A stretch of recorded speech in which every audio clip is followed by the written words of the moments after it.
Hello everyone and welcome back to Monster Hunter Generations Ultimate. Prowler only. Last time we took on some hyper monsters to upgrade our weapons. This time we'll be taking on one more hyper monster and then 3 elder dragons to get our elemental lineup set up or whatever. I'm not finding my words right now. You might notice some things a little different. We have the Grimclaw armor, and that's because I have actually been starting to work on deviant quests. I've gotten Grimclaw all the way up to G5. A little highlight.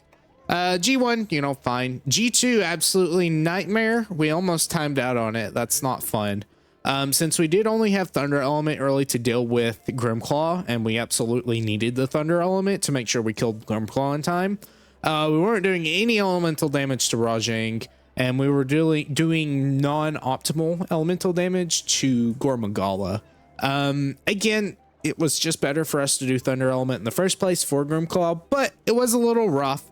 G3 was fine. It wasn't too terrible, just a very long process. And then G4 is special, and most G4s and every, I believe, deviant has at least a certain quest like this. Most of the time it is G4 for the regular, you know, deviants outside of the special ones.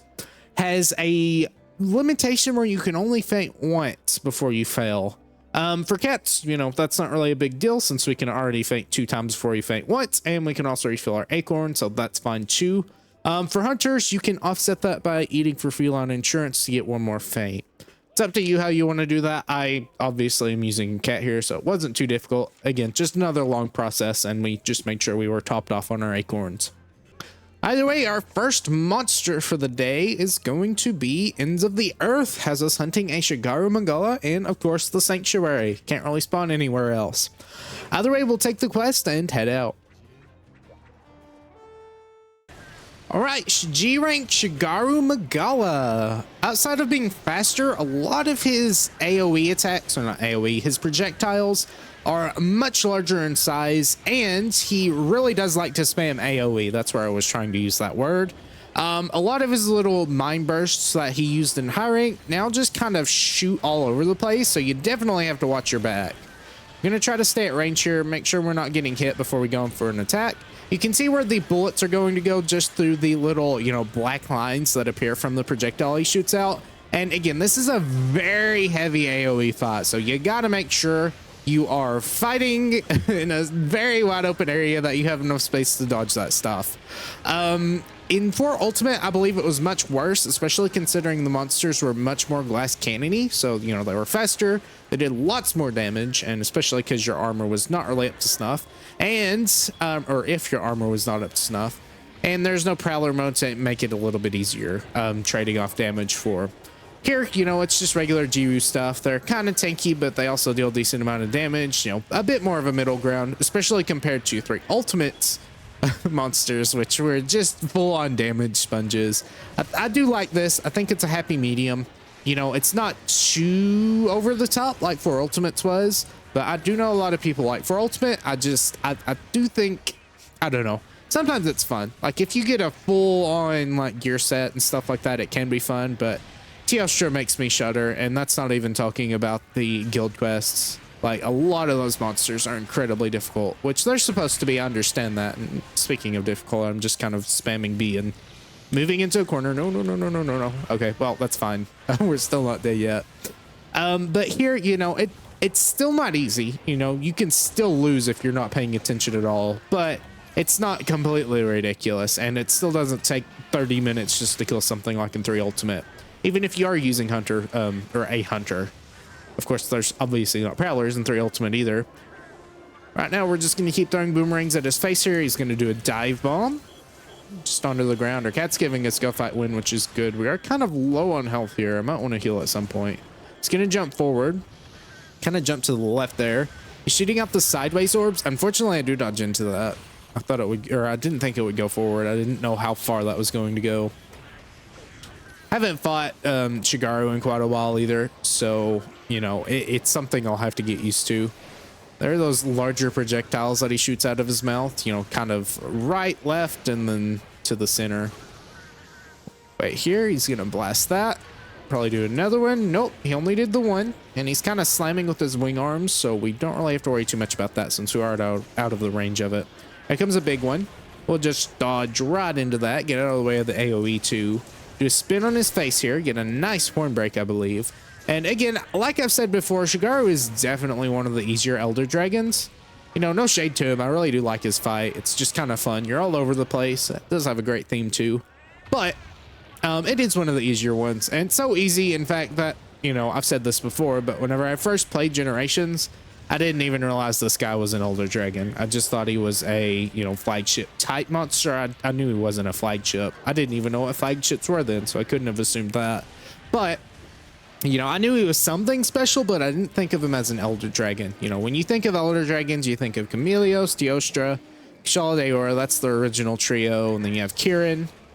This guy just, I don't know. There's something about his design, and again, I really like the design.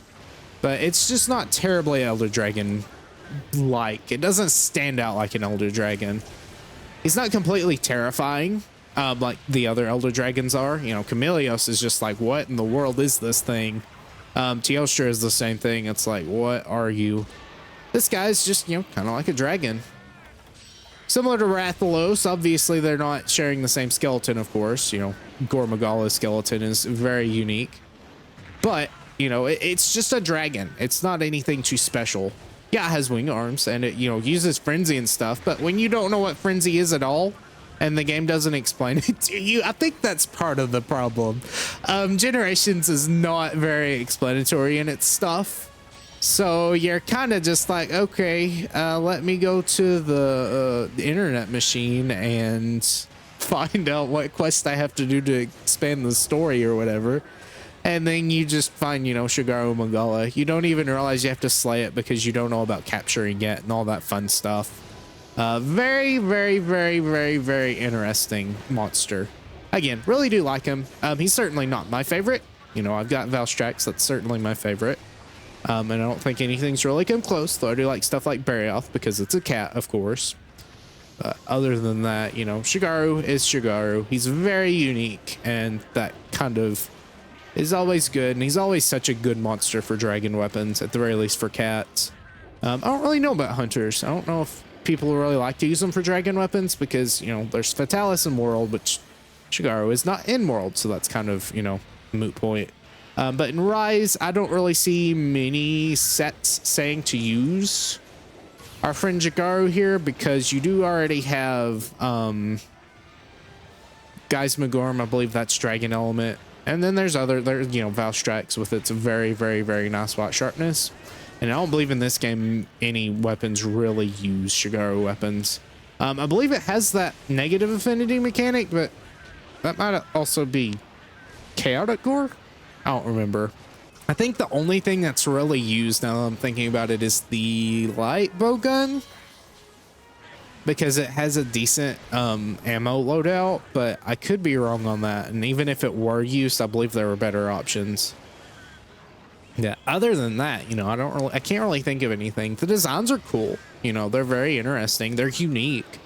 And a lot of stuff about this monster is unique, you know, but the flagship monster Elder Dragon tends to not have the best weapons.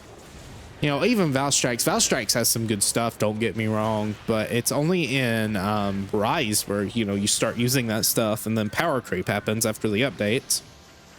I'm just kind of rambling here. I apologize about that, but we've been over Shigaru. There's not much of a change to G-Rank other than the usual modifiers. Okay, I need to get out of here. I do need to use my Mega Boomerangs. I'm focusing so much on rambling that I'm not doing a great job at fighting them. Go ahead and just heal up with our Soothing Roll. Try to get at a point where we can use Piercing Boomerangs. Oh, okay, we were jumping over that. That's nice. Get it range here. Okay, we're risking this. What's he doing? Please don't slam into me. Okay, that's great. All right, he's gonna tackle there. That's fine though. I believe we get another chance here. Come on, come on, come on. Okay, he's going into the air. That's fine. We're gonna block the roar. And that's actually not a long inlag roar, so we could actually keep doing this. Nice. Break the horn again, I believe. He's gonna slam a couple of times, so we'll go ahead and throw another one out. If we take the hit, that's fine, but we do not because he falls over. Go ahead and throw another boomerang out here. Boomerang out. Here comes a slam. We'll dodge into it.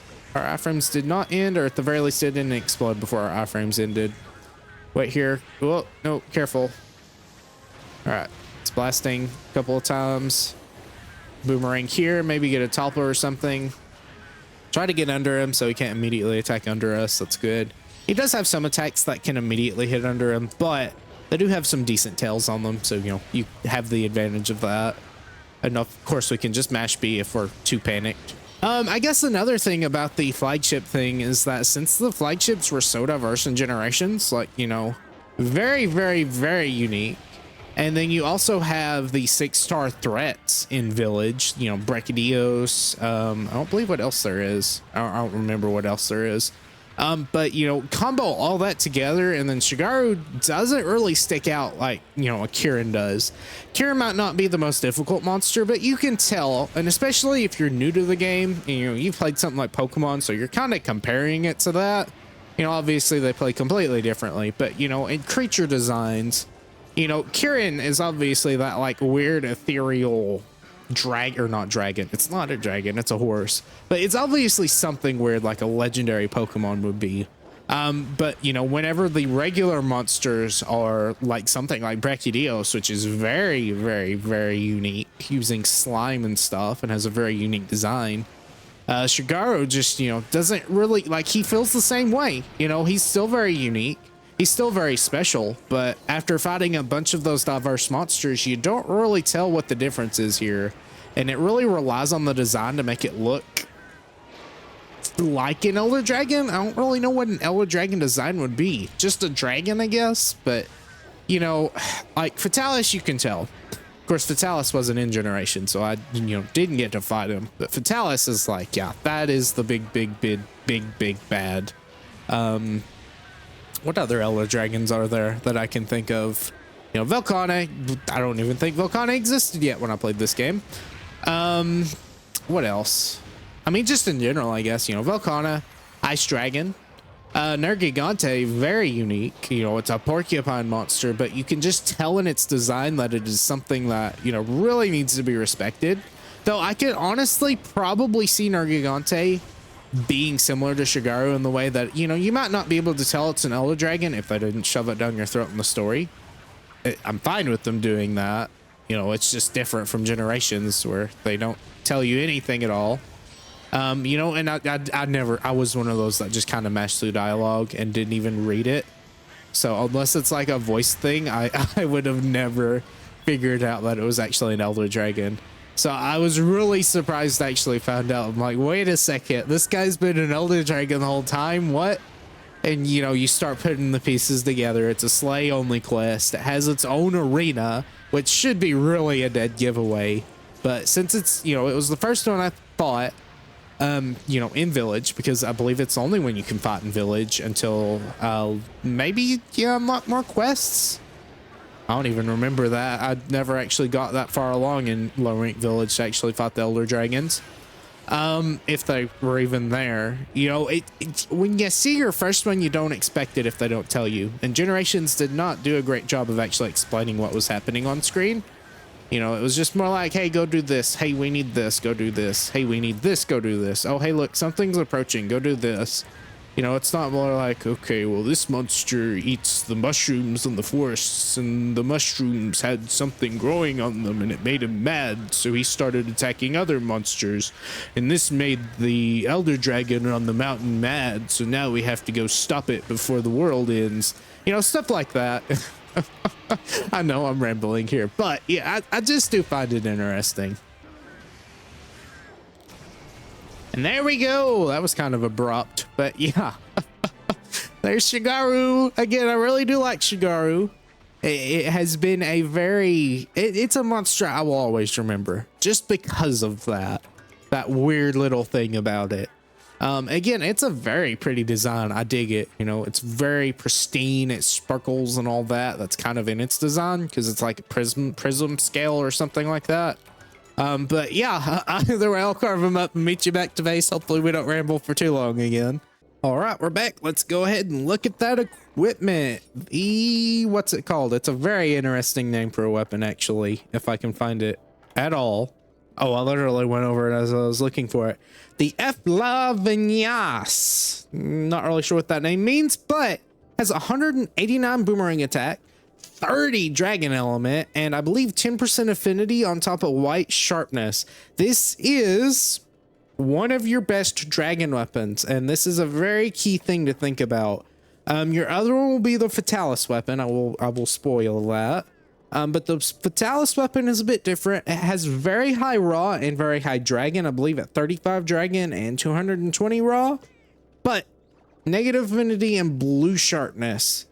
This is going to be your best standard general dragon weapon for regular play. But if a monster is more weak to that dragon element, the Fatalis one I believe is going to be better, if not in other cases too. If you can offset that negative affinity, it's going to be great. But if you can't do that, if you're building for something weird or something like that, this will be your best dragon weapon. It is a very easy to pick weapon to pick up and play with because you don't have to worry too much about weakness exploit. Obviously, you still want to use it, but it won't be suffering as bad on non-weak spot hit zones if you do have to deal with those. All right, scraps are made up. We'll go ahead and grab that weapon and equip it. And then for the armor, the Angel Aura Cross, only 152 defense, which is another interesting thing about it. I do believe the other Elder Dragons have that same defense. And another thing I can kind of add here, if we go back to the high rank equipment, you can see here that the Angel Aura and the Valstrike's Helm are only at 98. Compared to the stuff like Kushala Daor and I assume Teostra and Chameleos as well, having 106. So their weapons, their weapons are actually really good, but that's kind of a case by the case thing. But their armor puts them in the same tier as something like Brachydios or Diablos. So of course, Diablos wasn't in Generations, but you had Seragios kind of as well, only at 98 defense. So it kind of makes you think, oh, well, I guess it's not really that strong of a monster. And then when you get the Kushala stuff, which is a little bit higher, and then the Cantor and the Yukanlos, and then of course Amatsu as well, you're like, oh, you know, you don't really think of them as too strong of a monster. Either way, we're going to put that little ramble to rest and then go on to our next monster. All right, walking up to the quest board, our next quest will be called Who Will Hunt the Rain? Has us, of course, slaying an Amatsu on the Sacred Pinnacle. We'll go ahead and take that quest and head on out. All right, G-Rank Amatsu. Unlike Shigaru, I won't have too much to say about it. Obviously not in the opinion sense, but the more battle sense, since I don't really know what the difference is between it and the high rank version.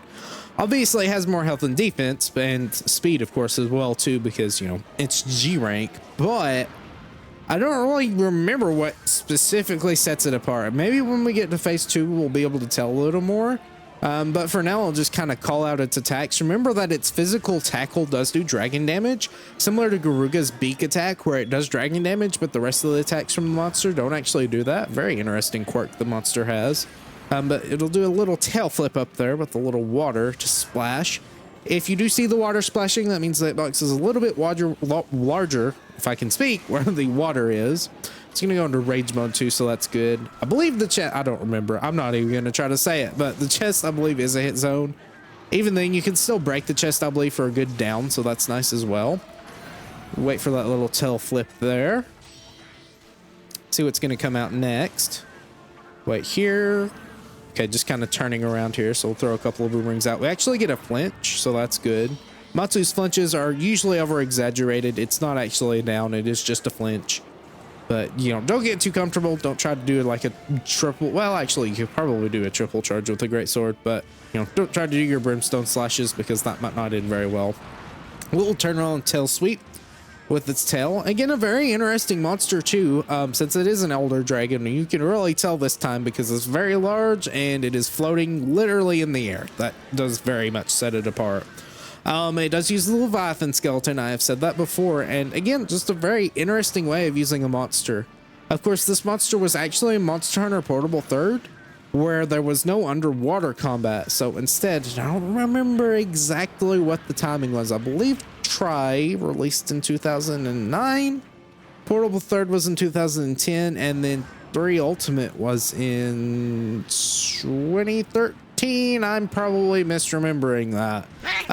But I wasn't obviously playing the games around then. I came in around Generations time, and that was fun. But you can really tell that they really tried to, you know, make this feel not necessarily like an underwater fight. I do prefer this to underwater fights, but you could tell that they made the monster feel like it was underwater. Again, you can see, and if you've played 3 Ultimate or Try and, you know, fought monsters underwater, you can tell it moves in the same way a Legiacris would, where, you know, it kind of slides around. It would shoot thunder orbs instead of, you know, water orbs that it shoots here.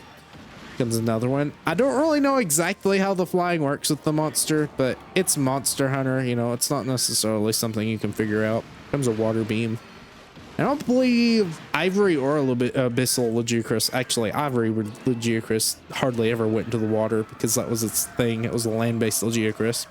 But I don't believe Abyssal Legiacris actually had any like water beam attacks. In fact, I don't believe there were any water beam attacks in Try or 3 Ultimate for that matter. So, you know, Amatsu is very, you know, unique, and, you know, the fact that it does have unique moves is good. You know, you wouldn't want it to be just completely recycling movesets from a different monster that's not even Elder Dragon tier. So I guess that does make some sense. Keep going for the face here, see what it does. It's going to turn around towards us. We'll throw a boomerang before it throws out an attack. It's actually going to tackle here. That is the tackle that does damage, and wait for it to turn around. It will do that. I believe it can still do that in high rank too, so not really anything new. It's going to turn around and look at us, so we do have some time to apply our buff. It's going to just do a little slap there. Not really much it can do after that, so we'll throw a couple of boomerangs at its face. It is going to reposition and do a tackle. Dodge under it there. Wait and see what it's going to do next. Okay, it's just pausing, so we're fine to keep throwing boomerangs at it. Try to lead our shot here. All right, another tackle. Thankfully, it did run into our boomerangs, though, and take some damage. Throw another boomerang out. Maybe it'll hit. It did hit. The second one hit, so weaker one, but still fine. Couple of boomerangs there. It's going to do a tail flip around, so make sure you dodge that. I believe there is a sweet spot there that you can stand and not have to take damage. More important for stuff like Prowlers and your bow guns, but not really as important for weapons unless you are just running away. You know, thankfully the cats and, you know, ranged weapons can just stand in that spot and keep attacking. But if you are a hunter, you're trying to, or not a hunter, a blade master hunter, you'll have to try to get away unless you're, you know, using stuff like guard lance or, you know, things like that, or just evading. Adept is very nice in this game, as, you know, we are using that here, and that's what we've been using. All right, couple of boomerangs out here. It's going to do tail sweep. I believe we're going to throw a mega boomerang out. Thankfully, Amatsu does have a lot of downtime between its attacks. Ooh, this is going to be good if we can actually hit another one on the chest. Actually, don't even have to. Come back around. Couple of boomerangs here. We'll do a lunge into a spin on the arm here. Very nice damage. Do a couple more. I do believe our big boomerangs ran out, though, so we'll go ahead and apply those while it's getting back up. Back away here so we get a little range so we can see what it's fixing to do. One gripe I do have about Prowler mode, other than the damage, of course, is that the camera is just a little close. I wish that you could just kind of back up that FOV a little bit, because you are very close here and it's very hard to see a lot of attacks, especially if you're under a monster, though that's not particularly just a Prowler thing. If you are right next to the monster, even in games like Rise and World, it's harder to see. But you do have those special silhouette options in Rise and World that you can actually see your player through the monster. Here you can't really do that. You know, you just kind of have to go by instinct and feel how the weapon, you know, is whenever you do attacks with it, and know what the weapon sounds are, so you know how much time you have to do things after you can attack. Actually get the dodge on that. That's pretty nice. I believe we broke an arm and a horn, an arm and a horn while we were, you know, rambling there. It's going to do another tackle there. It's not continuing, so that's good. We'll throw a couple of boomerangs here. Go for our piercing boomerangs. We'll wait here. It's going to do a tail flip. A couple of boomerangs there. We'll do a lunge into its chest. That will do mounting damage, so that's good. I believe we got another part break. Not really sure what it's on, though. We did break the back, too, so that's good. Couple of boomerangs here. We'll dodge to the right here. Just try to get out of the way of anything that's kind of, you know, narrow range like that attack. Couple of boomerangs here. We'll dodge to the right again. Make sure we're not getting too greedy. It's actually going to roar. Never mind. That kind of looked like a war wind up, but it was its little spinny arm slap. We'll wait here. Dodge right. It's going to just spit out. Couple of boomerangs at the face here. Kind of a good sweet range we can stay in. Couple of boomerangs. Just going to do the tail sweep, so we'll just dodge into that. We were at the very tail end of the tail, so we did have to wait a little longer to actually throw that out.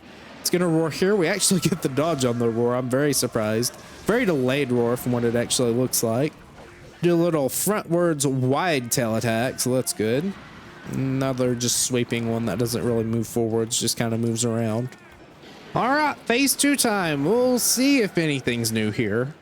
All right, it's starting to spin and throw out tornadoes, so that's obviously just a regular phase 2 attack, not anything special in G rank. But we'll see what it does next here. Just moving around. All right, here comes a flip upwards. Doesn't really throw any projectiles out or tornadoes or anything like that. Gonna go into its little thing where it tries to spin all the way around.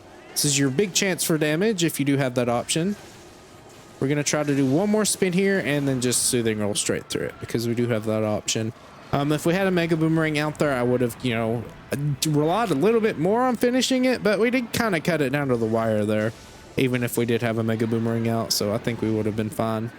It is somewhat reliable to actually knock it out of that, but you do have to have the bar gauge for it. I say bar gauge a lot, which does not really make sense. Just bar or gauge, not bar gauge. That's kind of a redundant saying. They're able to throw a boomerang out here. It's gonna swoop around. Not really combo much with it though, so that's fine. It's gonna throw more tornadoes out, but we'll cancel it from doing that and getting a subquest complete. I don't remember what that was. All right, we'll dodge to the left here, see what it's gonna do next. We're not gonna attack. We will attack now though, since it did that little turning animation. Flipping the tail forward, we'll get some free shots off. Throw a boomerang here. Wait. All right, just moving again, so we're good to actually throw a boomerang out. It's gonna turn around. All right, it's just kind of doing those narrow attacks that we can easily punish. A couple more boomerangs here.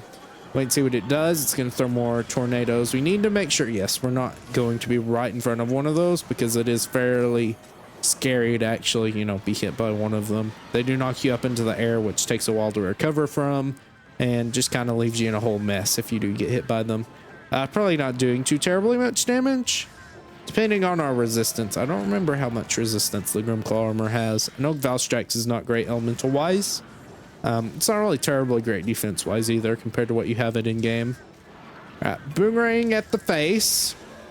See what happens next. Just doing the tail attack. Really likes that tail attack. Hopefully we get this off. We actually are not affected by the roar, thankfully. Oh wait, maybe we were. We were, but it actually worked perfectly for us, and we got thrown into rage mode. So that's pretty nice. All right, what are you gonna do? A couple of boomerangs here.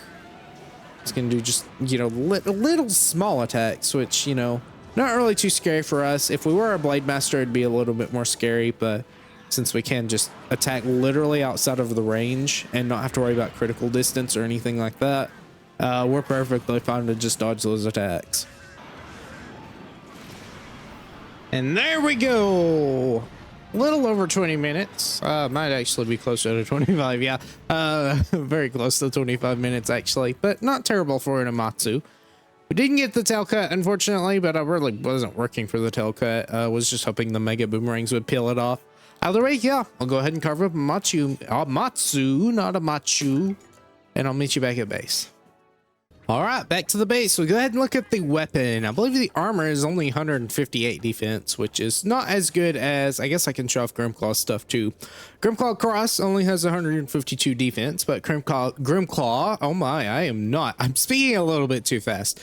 Grimclaw Double Cross has 166 defense on the head, and then I think 294 on the body. Very good. I believe this is going to be the highest defense we can get out of armor. I believe it's just going to be shared around most of the higher level deviants. As for Amatsu stuff, on the other hand, it's only 158, so not amazing. And I believe the body armor, we'll just go ahead and look at that, is only 284, which is 10 less defense than what we have on the Grimclaw armor we have now. Of course, the head armor would be an upgrade, but not terribly much. I believe 6 defense, you know, so not really much of a difference there going to be happening. The Celestial Squall, though, is very nice. 210 Boomerang Raw and 32 Boomerang Water Element. Very nice. Negative 10% affinity, but that's the only downside the weapon has. you know, and it has white sharpness too, which is really good for element and, you know, just regular attack as well. So really nice. The actual downside of making it is that you do have to hunt Kushala de Aura, which, you know, depending on how you feel about Kushala de Aura, that can be bad or good. All right, I've got my Thunder weapon equipped now, and we'll go ahead and take on our next Elder Dragon, which should be pretty obvious, Kushala de Aura. Blizzard Blower has us fighting it in the Arctic Ridge at night. Go ahead and take that quest and head on out. All right, we're gonna jump straight into it once again. Actually, halfway or about halfway, hopefully, into the battle. Actually, not quite 2 minutes. Gonna stop rambling here. Kushala de Aura is definitely an interesting monster for Prowlers to fight. A couple of things I can recommend: get used to your quick turns with your aiming, and how you'll want to do that is you'll want to turn your Prowler to where you want it to go before you activate aiming mode. So in a quick little succession, you'll go ahead, move to where you want, and you'll be facing away. You'll hold the A button, pull forward or push forward, not pull forward, push forward, and then hold your R button down. Don't hold your R button until your cat has moved. You'll get a feel for it where you can do it a little bit before, but you don't want to move it until you don't want to actually go into aiming mode before then, or else you will just kind of get stuck in a weird position and have to actually manually turn it all the way around. This monster is not terribly difficult to actually avoid with Adept, and its projectiles aren't actually as bad as it would be against something like a Hunter. And Hunters do have to, if you're not using a bowgun, get close. Thankfully, cats don't have to do that, and they don't have to worry about their bullets bouncing off either. Dragon Element is pretty good here if you're not as worried about, you know, general hit zones. Dragon is very good against the head and the neck, and it is good against some other parts when it isn't in its Black Wind Aura, but when it is in its Black Wind Aura, then Thunder Element is just better for the whole body on average. Because Dragon drops down to like 10, while Thunder Element actually gets a boost when it is in Black Wind. Other than that, just make sure you're staying away from those physical attacks. Those are the hardest ones to avoid because they come out very quickly with a very little tail. So make sure the monster has already done its move before you start attacking, and, you know, get used to those tails before you start making some risky plays. Actually knocked it out of the air there. It's gonna roar. And again, the projectiles aren't too terrible because they're very large hitbox wise, and his hitbox is also pretty decently large too, just due to the fact that he does have that wind around him, and it does make his attack size larger too. A couple of boomerangs there. He's going to tackle forward, so we'll go ahead and do a quick turn and actually throw a couple of boomerangs there. We'll do another one here. After he does that, and we actually get another knockdown, which is good. Kushala's knockdowns aren't too terribly long, but you should be getting a decent amount of them. Throw a boomerang out there. It's going to jump backwards, so we'll go ahead and punish it with another one. It's going to actually do a little touch there. Kushala can do Dragon Element attacks, and that will completely remove your weapons element if you do get applied by it. If you have high enough Dragon resistance, of course, you can, you know, negate that, but you can easily just heal it off with the Soothing Roll too, and, you know, that's very easy to do. It's going to jump back once more, so we'll punish him. There's that quick tackle there that you really don't have a tell for. So you want to make sure he's not fixing to do that. Couple of boomerangs there. We get a good flinch, so that's nice. We'll throw another boomerang out. We'll wait. Okay, he's going after Benkai, so I think we're good to throw a couple more boomerangs out. Now he's leaving. All right, just a little wind burst there, so we can actually just run around it very easily, since he was aiming probably at our cats, actually, the way it went. Didn't actually hit anyone. Actually, it might have, because they're both fairly low on health. I know you was already doing Go Fight Win, so we should be fine. You can do that tackle there, and you should be pretty safe to dodge to the side because it is such a quick tackle, but if you don't really feel too comfortable with doing that, you can just dodge into it. It's a very consistent hitbox. Unlike something like Grimclaw Tigrex, where sometimes it's applying Tremor, sometimes it's actually hitting. And if you do it a little too early, even when he is moving, you'll still not get the depth dodge, and then you'll get whacked onto the ground. Couple of boomerangs there. He's just doing a swipe, so we'll go to the right. He's actually taunting, so good couple of boomerangs there. Another back hop. Want to make sure he's not fixing to tackle. He is. Just try to make sure after those back hops he's not going to tackle. He can combo it after other things too, but that's the main one that I've been noticing. Throw a boomerang out there. We will get hit by the Rage Roar, but that's fine. Gonna go into Rage mode, so we'll actually just wait off those double tornadoes. He's moving around pretty quickly, and he is pretty limber. He can jump around quite a bit. He is the Wind Dragon after all. I would expect that. A couple of boomerangs at the face after that little wind burst. We will dodge into the tackle. Again, if he does turn at you pretty quickly, you know, expect a tackle there. If he doesn't, that's great. You can reposition to do something else and, you know, make him head turn or something like that to get some damage off. But if he is going to tackle, you want to be able to dodge that. All right, we'll get behind there, throw a boomerang out, being very conservative with them, just throwing one at a time if we don't know what's coming out next, especially if we're just trying to throw some cheap shots in. Got that one boomerang out. He is just going to try to zone us out with some tornadoes, but we are fine to get in close there. We've broken both wings, which is good. Couple of boomerangs here. Another thing to note, this is a repel quest. Most of the standard Elder Dragon quests are repels. I believe Shigaru is the only one that really isn't. And then of course the like major ones like Amatsu are not repel quests. Nakarkos might actually be. I don't remember though. Go ahead and apply that. That was a lot of damage from that tornado, and it will just kind of zone out a lot of the area when he throws it out. So make sure you are not too close to it. It will despawn if he throws another one out, so you can be using that to your advantage and just try to throw it off into a part of the area where you're not really going in like that. If we did want to leave, we could just soothing roll through it, and it does move around a slight amount as you saw there, but it's not moving around so much that you can't really control it. It's gonna do another tornado, so we're fine, maybe. Yeah, we're good. Comes another one out. We just want to make sure we're not moving into them or where they can move sideways into us. A couple of boomerangs there. Looks like he's powering up a black wind tornado, and that will just kind of do the same thing, just a little bit larger. It's actually moving up on the hill there, so we need to be careful. He's doing a wind breath here, so we need to just try to stay out of the range of it. Since the attacks aren't actual physical tangible things, it is a little hard to tell where they're coming in from, especially since he's already covered in wind quite a bit. So it does kind of distort the field of vision, or your field of vision. So it's kind of hard to tell exactly where it's at, but you do get the feel for it eventually if you fight him enough. You're gonna get hit by that roar. That's unfortunate, but it's fine. We might try this. Actually, probably a little greedy here, but we should be fine. Hey, we got something, and we actually knocked him on the ground, so that'll give us a chance for another one. Gonna get some wing hits, which are not great. Thunder Element is good on the wings, but your raw is not terribly great on them, as they do bounce, meaning that it is not a very good hit zone. I'll throw a boomerang at the face there, do a dodge to the right, throw one more, we'll dodge to the left now. Just doing a big tornado there, so charge one boomerang, throw it forward. It's doing another one, so we'll throw a couple more. Prepare for a tackle. He's not tackling, but we can dodge into that pretty nicely. Dodge to the right here. He's going to do a little back hop into a little reposition hop there. So we want to make sure we're not in the way of a tackle. Go ahead and reapply this. Hold guard. Wait for him to do that. Unfortunately, I dodged to the left, or the right there, not the left. And I did get hit by it because my iframes wore off. Boomerang here. He's going to tackle, so we'll just dodge into it. Cat will be hit by that, unfortunately.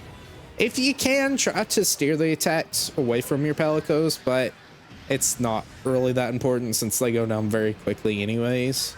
So it's really only if you're absolutely relying on them, but I can't really recommend that because they are fairly unreliable other than just spamming go fight win and stuff like that.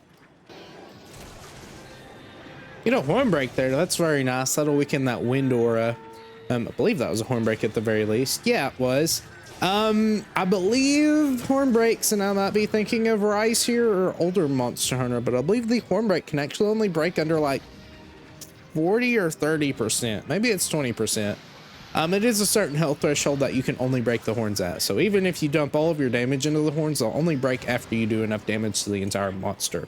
Another way you can weaken the wind aura is if you apply poison to it. Our cats have not done that. They're not very good at that because they're just constantly going down. If they had a little bit better armor, they might have been able to, but it wasn't that important since, again, we're not a Blade Master weapon, so we're not having to get completely up close and personal.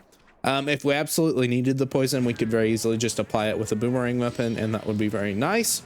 It does weaken the ranged attacks too, that do come out of him whenever he does have that black wind aura up.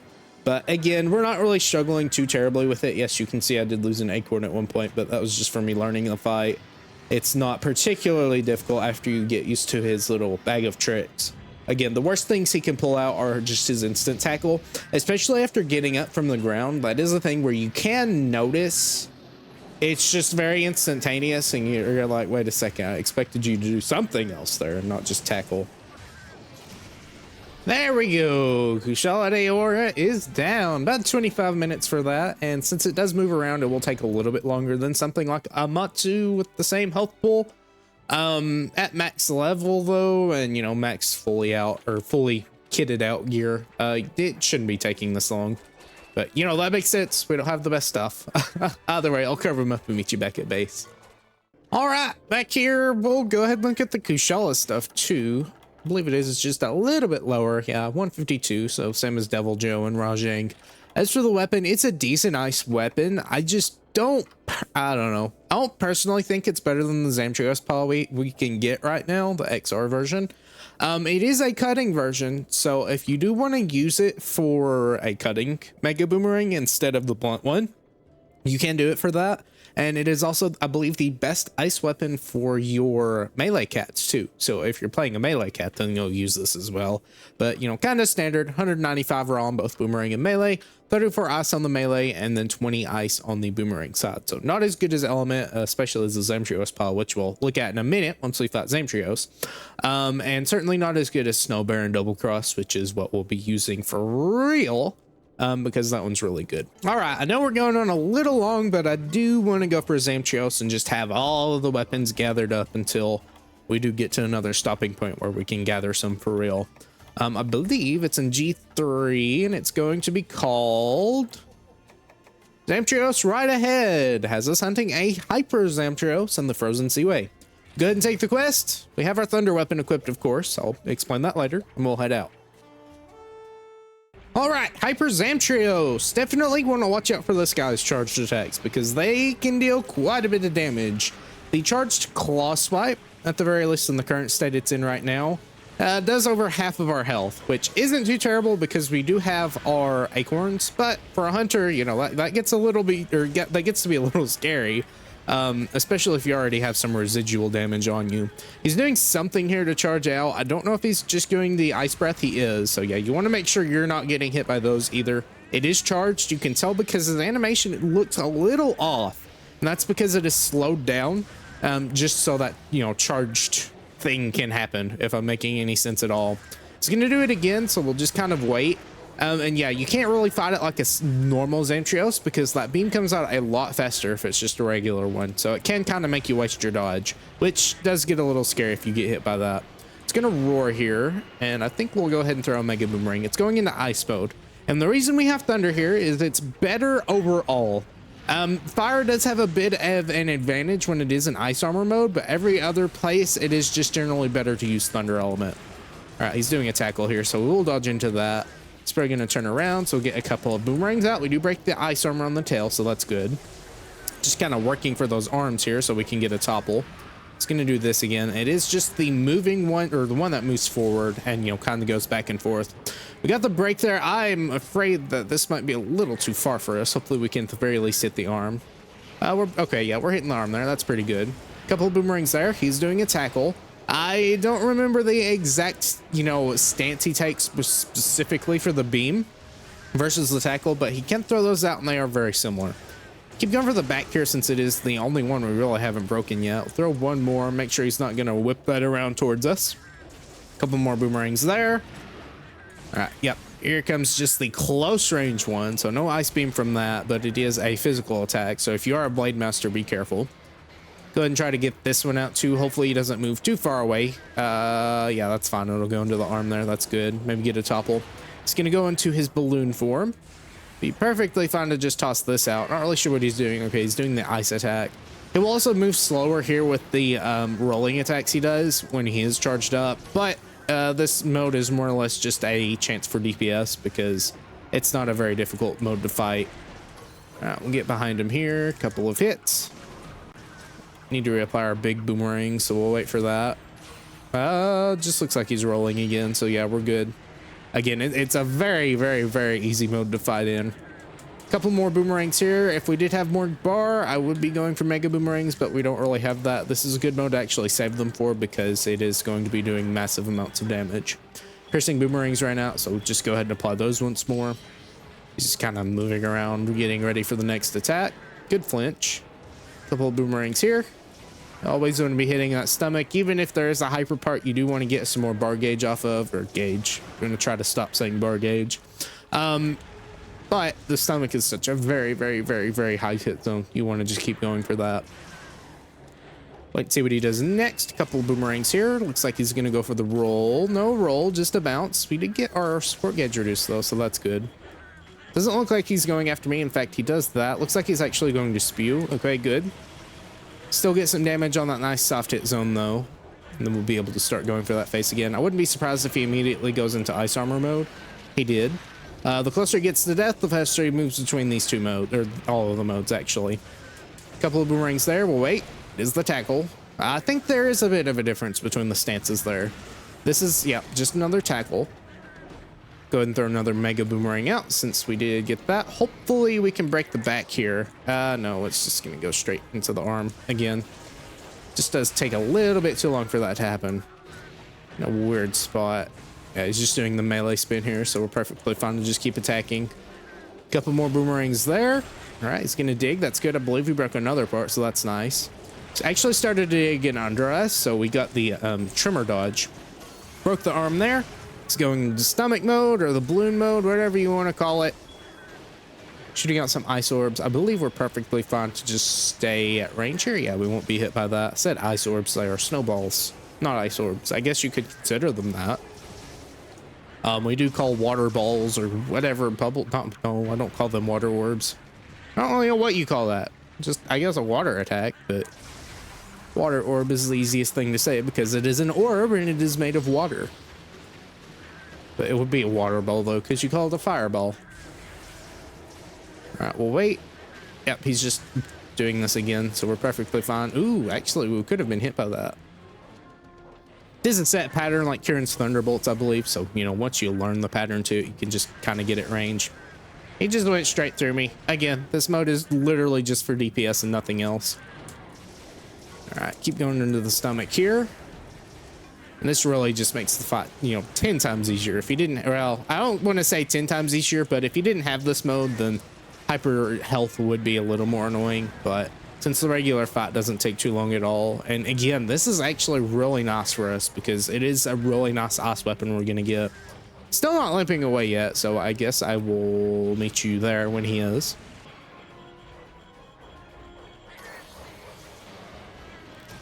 And there we go. He was actually in ice armor and immediately went into the balloon mode whenever we actually finished him off, making for a weird end screen. Either way, I'll go ahead and carve him up and meet you back at base. All right, finally, and I did forget to make the celestial squall. I believe that's what it's called. So we'll go ahead and make that real quick. There we go. Put it in the box, and then our zamtrios weapon, the zamtrios Paw XR. 163 melee with 26 ice, 0% affinity and plus 15% defense, as well as 180 boomerang raw and 40 ice. That is a very, very, very high amount. Again, still 0% affinity, plus 15 defense and white sharpness. Again, that's pretty nice. The raw might look low on it, but that element really helps offset it. And since there's nothing else that really is dropped in the way of affinity or sharpness, it's a really, really, really decent ice weapon for what we have available to us right now. Thankfully, I did have enough Hyper Zamtrios scraps, only 2, but still, that was enough to make it. So I'll go ahead and make it, and there we go. Our weapon set is fully kitted out, at least until we, you know, have some more upgrade paths along the way that we can go ahead and grab. But for now, that'll be the best of the best that we can get. Either way, hope you enjoyed. Again, this did go a little long, but I wanted to just go ahead and get that so we could start chipping away at the Deviant. Once again, I hope you enjoyed, and if you did, please consider leaving a comment below and maybe even consider subscribing. Until next time, bye.